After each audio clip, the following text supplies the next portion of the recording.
Gujarat has witnessed the march of civilization since the dawn of time. It has seen powerful rulers and still more powerful saints. It has woken up to the battle cries of conquerors from across the Khyber and later the mighty British. And each stage has left behind its mark on architecture and archaeology, distinct and clear as footprints in the sands of time. Few states can match Gujarat in the sheer number and variety of archaeological finds. From excavations of prehistoric sites to the grandeur of medieval architecture, the state has seen it all. The cave temples in the hills of Saurashtra and the stupas and viharas dated to around 500 AD, as well as the Ashoka rock edicts at Junagadh, show the significance of the state during the golden eras of the Mauryan and Gupta empires. However, the golden age of Gujarat came under the Solanki dynasty from the 9th to the 12th century. The ancient fortified town of Patan, the state capital for 600 years, reached its zenith as a place of learning and commerce. Ruled by men who were patrons of the fine arts and aesthetic beauty, Patan boasted of a number of memorable monuments and edifices, the most significant among them being the Rani Ki Vav and the Shastralinga Talav. A vav is a unique artistically designed stepwell characteristic of Gujarat and an ingenious example of how people adapted in adverse climatic conditions. The Rani Ki Vav, built in the 11th century, is probably the oldest and grandest among the 120 stepwells in the state, built by Rani Udaymati in memory of her husband King Bhimdeva I. An excellent example of subterranean architecture with exquisitely carved walls, pillars, beams and steps. Every surface is adorned with finely chiseled statues of maidens and Hindu deities, religious motifs and geometrical designs, representing probably the finest in Indian sculpture and architecture. The Sahasralinga Talav in Patan, one of the many artificial tanks, is an engineering marvel that linked the twin perspectives of water management and its sanctity in the Hindu religion. Some of the 1,000-odd Shiva shrines that stood on its banks still remain. Patan is also the exclusive center for the age-old traditional weaving craft of patola, practiced by just a few families today.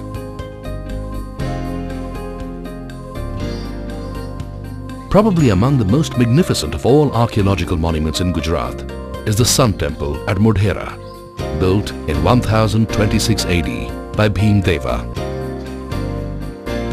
On the morning of the equinox, the sun's rays illuminate the deity in the innermost sanctum sanctorum. The temple stands high on a plinth overlooking a deep stone-stepped tank amidst 108 shrines. 52 carved pillars depict tales from the Ramayana and Mahabharata. Every inch of the edifice is magnificently carved with gods and goddesses, birds, beasts and flowers.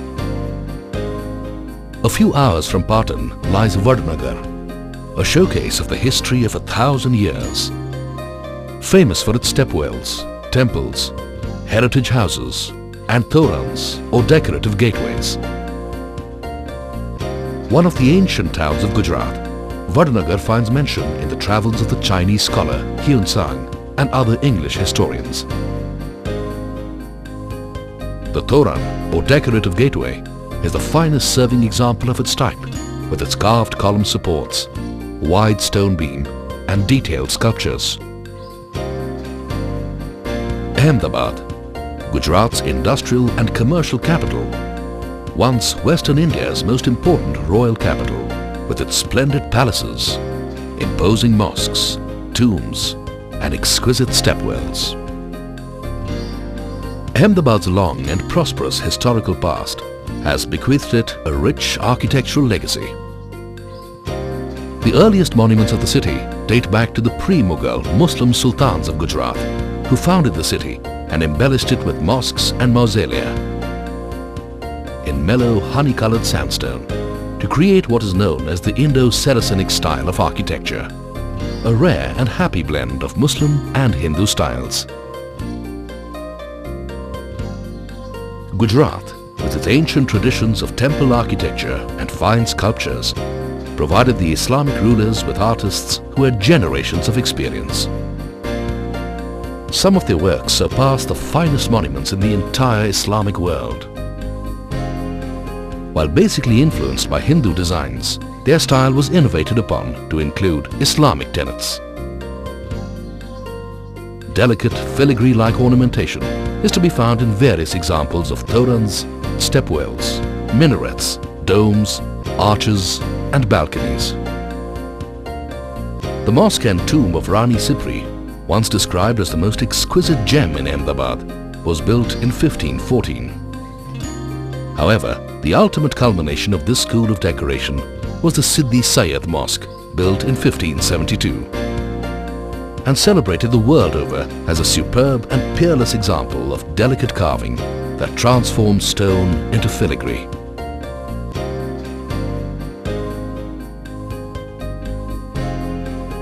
Ten semicircular window screens, along with slabs of stone intricately carved to resemble a piece of lace, make it one of a kind. The valves or stepwells served several functions, the main ones being to provide water, besides a resting place for travelers. They were also built as acts of piety and used as meeting places. Adalat stepwell, built in 1499. The well has 4 pavilion constructions and is 5 stories deep. Richly carved, it has every pillar and wall surface covered with leaves and flowers, birds and fishes, and friezes of ornamental designs.